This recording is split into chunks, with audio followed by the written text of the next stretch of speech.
আর এই যে এখানে শুভদৃষ্টি চলছে।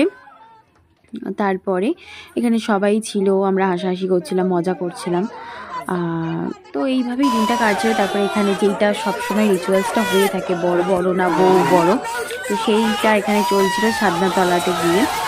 তো এইসব মানে জানোই, বাঙালি রিচুয়ালস প্রচুর হয় আর সেগুলো তোমরা জানোই। তো সেগুলো এখানে চলছিল। তারপরে বড় বউকে বড় ছোটকে সেসব নিয়ে খেলা হয়ে গেল। তারপরে এবার যেসব রিচুয়ালস আছে বাকি, মালা বদল, শুভদৃষ্টি তো আগেই হয়ে গেছে দেখলে। তো তারপরে এখানে এবার মালা বদল শুরু হচ্ছে। এই ওকে পড়াবে, ও ওকে পড়াবে, দুজন দুজনকে পড়াবে। এখানে দুষ্টুমি করছিল দাদাভাই। তো তারপরে ফাইনালি এখানে সিঁদুরদান পর্বও হয়ে গেল। তো এখানে ঘর ধরা হয়েছিল দাদাভাইয়ের কাছে, ওর শালিরা বৌদিরা সবাই মিলে ঘর ধরেছিল। সেটাই এখানে দাঁড়িয়ে দাঁড়িয়ে হাসাহাসি সমস্ত কিছু চলছিল। বিয়ের পরে যেই মুহূর্তটা হয় এখানে সেই সব ব্যাপারেই কথাবার্তা বলছিল।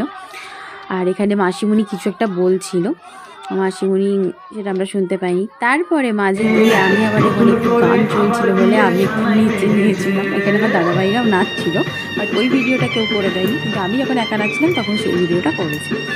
তো সেই সব নাচানাচি করার পরে অনেকটাই রাত হয়ে গেছিলো। তারপরে ডিনার করে বাড়ি এলাম। আজকের মতো টাটা বাই। ভালো লেগে থাকে তোমাদের তাহলে like, comment, share and subscribe করতে ভুলো না। আর ইউটিউব চ্যানেলটা, ফেসবুকটা ফলো করো, আরও নতুন নতুন ভিডিও আছে তোমাদের জন্য। আর তোমাদের এই ব্লগগুলো দেখতে কীরকম লাগছে অবশ্যই আমাকে কমেন্টস করে জানিও। আর তোমরা কী ধরনের ব্লগ দেখতে চাও আমার কাছে সেইটাও আমাকে কমেন্টস করে জানিও। আমি তো বেশিরভাগটা ফ্যামিলিস ব্লগস করি, তো অবশ্যই জানাবে। হ্যাঁ।